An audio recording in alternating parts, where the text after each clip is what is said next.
एक निवेदन आप सबसे करेंगे, दुख है ना थोड़ा सा अगर आपके जीवन में, शिव जी को आप जल चढ़ाना चालू कर दीजिए।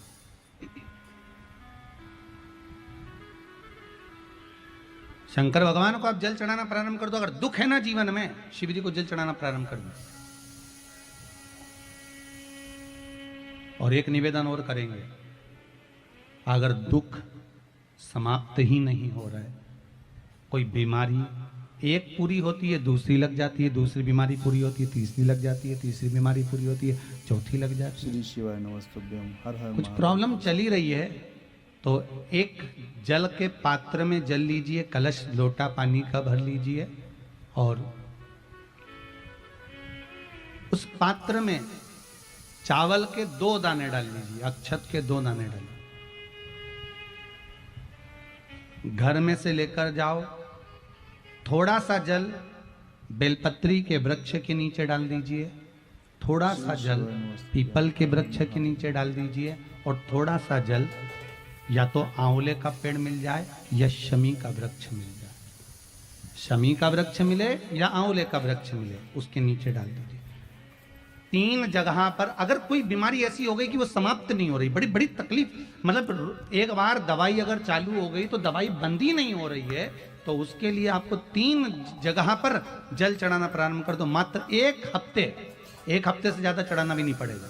जैसे एक हफ्ते आप टेबलेट लेते हो, गोली लेते हो, एक हफ्ते चढ़ाना प्रारंभ कर दो। सबसे पहले बेलपत्री के पेड़ के नीचे क्या करना है, जल का पात्र लेना है, उसमें 2 दाने चावल के डालना, 2 दाने अक्षत के डालिए। पहले बेलपत्री के पेड़ के नीचे जाओ, वहां जल चढ़ाओ, फिर जाइए पीपल के वृक्ष के नीचे, वहां जल चढ़ाइए, आखिरी में या तो शमी के नीचे या फिर आंवले के नीचे, इन दोनों में से कोई एक वृक्ष जिसके नीचे। पर एक हफ्ते अगर आपने आंवले में चढ़ाया है तो आंवले में ही चढ़ाना, शमी में चढ़ाया है तो शमी में चढ़ाना है। ये बदल के मत चढ़ाना कि आज मैं शमी में चढ़ा देती हूँ कल आंवले में चढ़ा दूंगी, ऐसा नहीं। कितना सुंदर कहा है, जब जिंदगी बहुत संघर्ष में चल रही हो, बहुत दुख का जीवन चल रहा हो, बहुत कष्ट का जीवन चल रहा हो, बहुत कष्टमय जीवन चल रहा हो, तब शमी के 5 पत्ते, शमी के 5 पत्ते एक दुर्वा के साथ, एक अक्षत चावल का 1 दाना, वो भी हल्दी में भिंगोया हुआ हो या केसर में भिंगोया हुआ हो, शमी पत्र 5, 1 दुर्वा, 1 चावल का दाना, जो दिल से हृदय से बेलपत्री के वृक्ष के नीचे पार्थिव लिंग का निर्माण कर कर मट्टी का शिवलिंग बनाकर प्रदोष काल में, मतलब शाम के समय पर शिवलिंग बनाकर उस पे जल चढ़ाकर, जो ये 5 शमी का पत्र, 1 दुर्वा और 1 चावल का दाना, अपनी कामना कर कर, जो दुख चल रहा है बाबा से विनय कर कर एक एक पत्ता जब समर्पित कर दे, फिर 1 दुर्वा समर्पित कर दे, फिर 1 चावल का दाना समर्पित कर दे और बाबा का वहीं पर पुनः विसर्जन कर दे, 3 महीना तो जाने दो, 15 दिन के अंदर वो दुख कटता जरूर है, चाहे कोई भी दुख, किसी भी तरह का दुख क्यों हो। एक बेलपत्र के वृक्ष की परिक्रमा करने वाले को हजारों अश्वमेध यज्ञ का फल प्राप्त हो जाता है, हजारों अश्वमेध यज्ञ का फल प्राप्त हो जाता है। उसी तरह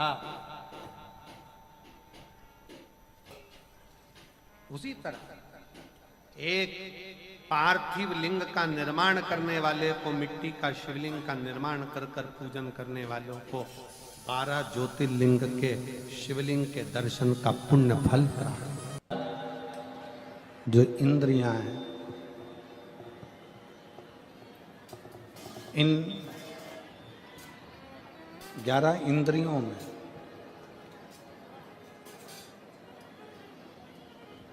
केवल एक भगवान शिव की अविरल भक्ति धारण करने के लिए ये इंद्रियां आप और हमको मिली, चाहे वो ज्ञान इंद्री हो, चाहे वो कर्म इंद्री हो, चाहे वो मन। कोई कह रहा था कि गुरुजी, शंकर जी के मंदिर में जाने से, भगवान शंकर के मंदिर में पहुंचने से, जाने से क्या हमारा दुख कट जाता है? किसी ने पूछा कि शिव मंदिर में जाने से क्या हमारा दुख कट जाता है? शिव महापुराण में षडानंद कार्तिकेय और भगवान श्री गणेश जी का एक संवाद है। श्री गणेश जी महाराज कार्तिकेय बाबा से एक प्रश्न कर दिए। कार्तिकेय बाबा गणेश जी के प्रश्न को सुनकर, गणेश जी के संवाद को सुनकर तुरंत उत्तर देते। भगवान कार्तिकेय जी के सम्मुख में गणेश जी महाराज का एक सुंदर सा संवाद है, बड़ा सुंदर सा, कि मान लो हमने सुना है कि गणेश जी कह रहे हैं कार्तिकेय जी से कि कोई शिवालय में जाए तब उसका दुख कटता है, कोई शिव जी के मंदिर पहुँचे तब उसका दुख कटता है, कोई शंकर भगवान की चौखट पर जाए, भगवान शंकर के द्वार पर जाए तब दुख कटता है। षडानंद कार्तिकेय जी कहते हैं गणेश जी से कि आप मंदिर तक पहुँचे ना पहुँचे, पर यदि आपके मन में शंकर के मंदिर जाने का केवल भाव प्रकट हो जाता है तो समझ लो कि आपका दुख कटना प्रारंभ हो जाता है। आप मंदिर में पहुंचे ना पहुंचे, आप मंदिर तक गए ना गए, आप शिव मंदिर तक पहुंचे कि ना पहुंचे वो मूल है, पर आपके मन में जब जिस समय पर आपके मन में भाव प्रकट हो जाता है, जिस समय पर आपके मन में ये उत्पन्न हो जाता है कि मुझे शंकर के मंदिर में जाकर एक लोटा जल चढ़ाना, मुझे शिव जी की चौखट तक जाना, जैसे हमारे मन में जब भाव उत्पन्न होता है, हमारे मन में कोई भगवान की अविरल भक्ति का, दर्शन का, पूजन का, जल का, कथा का जब भाव उत्पन्न होता है तो उसको पूर्ण करने वाले आप नहीं होते, उसको पूर्ण करने वाला तो देवाधिदेव महादेव स्वयं होता है। आपकी कामना क्या है?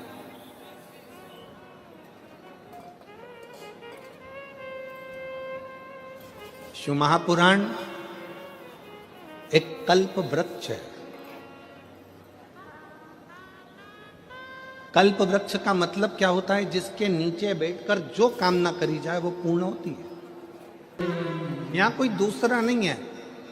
शिव महापुराण पंडाल, शिव महापुराण जिस भूमि पर होता है 7 दिन वो भूमि तुम पंडाल में जगह नहीं मिले, हमने पहले भी कथाओं में कहा, अपने साथ में लेकर चला करो एक छाता, 2 पानी की बोतल, एक बिछाने का और एक ओढ़ने का।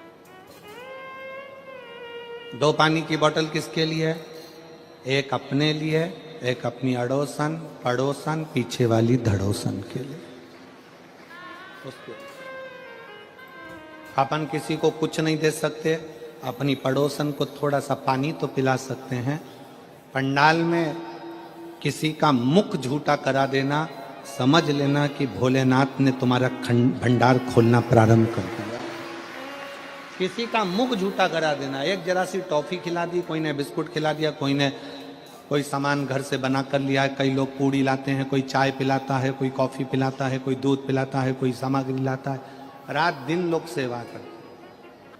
ये शिव महापुराण का पंडाल नहीं, ये कुबेरेश्वर बाबा का कल्प वृक्ष है, जिस वृक्ष के नीचे बैठकर जो मांगा जाता है वो प्राप्त हो जाए, वो प्राप्त हो।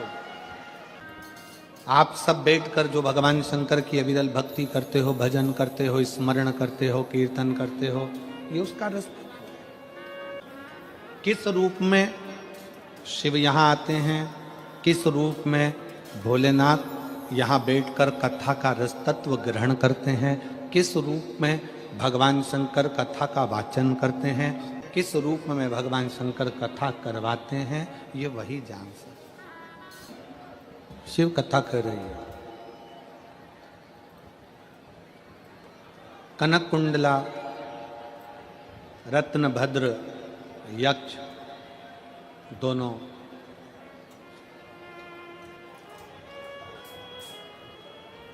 गंधमादन पर्वत पर बैठकर भगवान शिव की आराधना कर रहे हैं। पार्वती जी ने भगवान शंकर से कहा कि ये आपके भक्त हैं, शिव उपासना करते हैं, इनकी झोली खाली रह जाए तो ये श्रेष्ठता कहाँ है। एक निवेदन सभी श्रोता बहन भाइयों से कथा आ रहे हैं और पंडाल में बैठकर ये सुन रहे हैं। जिस दिन दिल से हारो ना,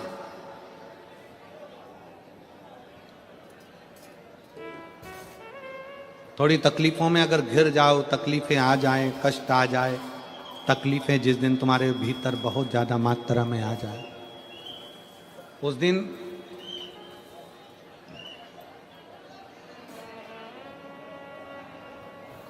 तीन बेलपत्र, एक बेलपत्र में पीला चंदन, बीच वाली पत्ती। जिस दिन तुम्हें लगे कि मैं बहुत दुखी चल रही हूं और मेरा काम हो ही नहीं रहा, बहुत तकलीफ की जिंदगी चल रही है, कोई हाथ पकड़ने वाला नहीं है, कोई संभालने वाला नहीं है और बहुत तकलीफ हो रही, बहुत तकलीफ। उस समय पर एक बेलपत्री के बीच वाली पत्ती पर पीला चंदन, दूसरी पत्ती पर लाल चंदन और तीसरी पत्ती पर 11 चावल गीले, पानी में उसको थोड़ा सा भिगो लें या धो लें, 11 चावल गीले शिव जी की उस पत्ती पर रखी। सबसे पहला पीला चंदन का बेलपत्र, दूसरे नंबर पर लाल चंदन का बेलपत्र, तीसरे नंबर पर जो 11 चावल आपने धोकर रखे हैं वो हाथ की हथेली में रखना है और हाथ की हथेली में रखकर अपनी कामना कर कर भगवान शंकर से विनय कर कर पंचाक्षर मंत्र नमः शिवाय या षडाक्षर मंत्र ओम नमः शिवाय या श्री शिवाय नमस्तुभ्यम बोलकर उस बेलपत्र पर सीधे हाथ में रखकर उल्टे हाथ का स्पर्श कर कर बाबा से अपने मन के भाव कहकर शंकर के शिवलिंग पर उसे समर्पित कर दीजिए। एक ही लोटा जल, जहां से जल बहता है अशोक सुंदरी वाली जगह, एक ही लोटा जल जहां से जल बहता है उस जल बहने वाली जगह पर 3 बार उस जल को अपनी कामना कर कर श्री शिवाय नमस्तुभ्यम या पंचाक्षर मंत्र या षडाक्षर मंत्र बोलकर 3 बार उस स्थान पर गिरा दीजिए। गिराने के बाद में बाबा से विनय कर कर अक्षत वाली जो बेलपत्र है, एक बेलपत्र और एक अक्षत उसमें से अपने लिए लेकर आ जाओ।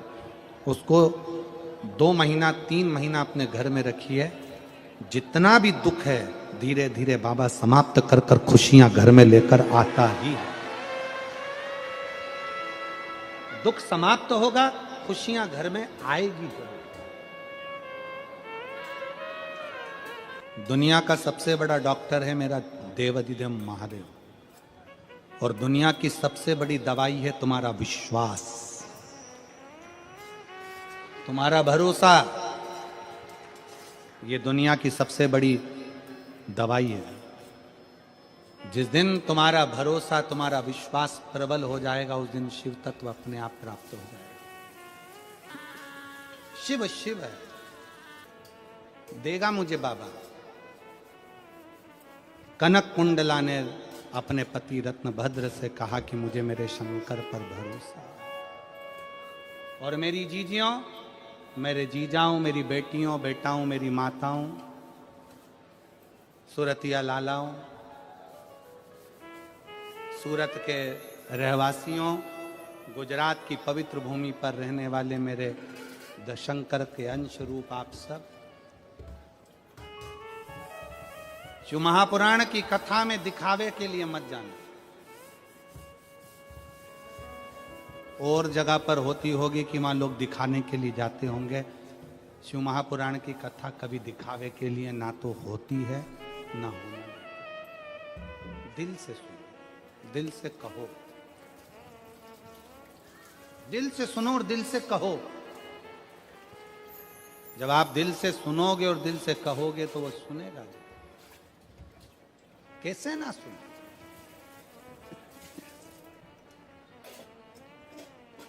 शिव कथा कह रही है, कनक कुंडला रत्न भद्र तप में लग गए शंकर भगवान से पार्वती जी ने कहा इसको कुछ देव। शिव जी ने कृपा करी और उसके घर में एक पुत्र दिया जिसका नाम हरिकेश। उस पुत्र का नाम था हरिकेश। हरिकेश बाल्यवस्था से भगवान शंकर की भक्ति में लग गया, भगवान शंकर की आराधना में लग गया। मिट्टी इकट्ठी करना, लिंग बनाना, पूजन करना, आराधना करना, ये हमारे घर के बच्चों के संस्कार।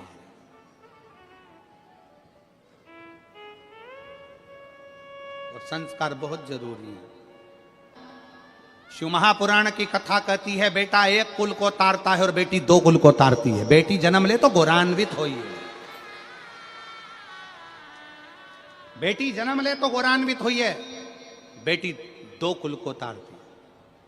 शंकर जी के किसी धाम में 12 ज्योतिर्लिंग में, शंकर जी के किसी ज्योतिर्लिंग में, भगवान शंकर के धाम में अगर कभी एक रात्रि रुकने का भी मन हो जाए और आपका कहीं पुण्य प्रबल हो जाए कि मैं शंकर के चौखट पर जाकर एक रात्रि विश्राम करूं। जैसे जैसे उस बहन ने, ये पत्र में इस बहन ने लिखा कि 6 साल से बेटा पड़ा हुआ था और उस माँ ने लिखा कि हम सीहोर गए, वहाँ विश्राम किया, बाबा से विनय करी, निवेदन करा। शंकर की भूमि पर, कंकर शंकर की धरा, कुबरेश्वर धाम की धरा पर लोग जिस आस से जाते हैं, बाबा वो मनोकामना पूर्ण करता ही है। शिव देता ही। फिर मेरी जीजियों, मेरे जीजाओं, बेटियों, बेटाओं, मेरी माताओं, सती मैया ने जो गलती करी वो आप ना करिएगा। माता सती ने एक गलती कर दी थी कि कथा कुंभज बाबा के आश्रम में सुनने के लिए गई माता सती और मन में यह भाव लेकर आ गई कि इस शरीर को समाप्त कर दूंगा। कथा में बैठो, अच्छा सोचो, श्रेष्ठ सोचो, जन कल्याण का सोचो। कर्मनाशा नदी प्रकट हो गई। भगवान विष्णु ने भगवान शंकर जी से प्रार्थना करी कि प्रभु ये जो ब्रह्मा जी का सिर कट कर नीचे गिरा है इससे लोग नफरत करेंगे, आप कृपा कर दो। तब भगवान ने कृपा करी और कहा कि ब्रह्मा जी का कटा हुआ शीश बट का पेड़ बनेगा, बट वृक्ष बनेगा और उस बट वृक्ष के नीचे भगवान शंकर स्वयं विराजमान होंगे और शिव जी का नाम बटकेश्वर महादेव होगा। बोलो बटकेश्वर महादेव की। भगवान शंकर का नाम बटकेश्वर हो गया। शिव जी बड़ के पेड़ के नीचे विराजमान हो गए। शिव महापुराण की कथा कहती है कि जीवन में बटकेश्वर महादेव का स्मरण, कभी मान लो कोई पैसा लेकर चले गया, कोई तुम्हारा धन लेकर चले गया, कहीं से पैसा नहीं आ रहा है, गया हुआ धन रुक गया है, तो भगवान शंकर को एक लोटा जल बटकेश्वर महादेव के नाम से समर्पित करें। भगवान शिव जी को एक लोटा जल बटकेश्वर महादेव के नाम से समर्पित करें और उनसे प्रार्थना करें, निवेदन करें, शिव स्वीकारेगा जरूर। चढ़ाओ एक लोटा जल। कभी कभी अगर ऐसा लगे जीवन में कि दुख बहुत ज्यादा आ गया है, बहुत तकलीफ आ गई है, तो लाल चंदन को घिसकर उस लाल चंदन का लेपन भगवान शंकर पर कर कर फिर पानी चढ़ाओ। अगर कोई संकट भारी है और नहीं कट रहा, जैसे किसी नारी का गर्भ नहीं ठहर रहा, 15 साल हो गए, 20 साल हो गए, 25 साल, जैसे इसने लिखा एक माता ने कि 18 साल की बेटी हो गई थी पर संतान में पुत्र नहीं, तो उसने भाव से कथा सुनी। इसे आपके भीतर अगर 20 साल हो गए, 25 साल हो गए, 30 साल हो गए, संतान का सुख ही नहीं है, लाल चंदन का लेपन बाबा भोलेनाथ पर करना प्रारंभ करो। पीठिका पर लाल चंदन का लेपन करना प्रारंभ करो। लाल चंदन से बाबा का श्रृंगार करना प्रारंभ करो। एक बेलपत्री पर लाल चंदन, दोनों पत्ती नीचे वाली, जो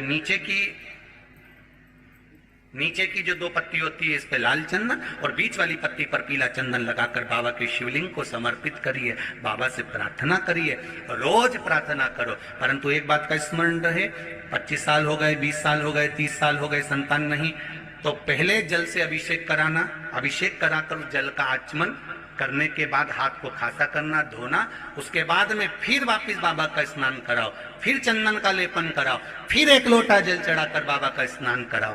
बाबा का बड़ा सुंदर भाव से लाल चंदन से जो अभिषेक करता है, बाबा को लेपन कर फिर जल चढ़ समर्पित करता है, निश्चित है उसकी गोदी मेरा देव अधिदेव महादेव जरूर भरता है।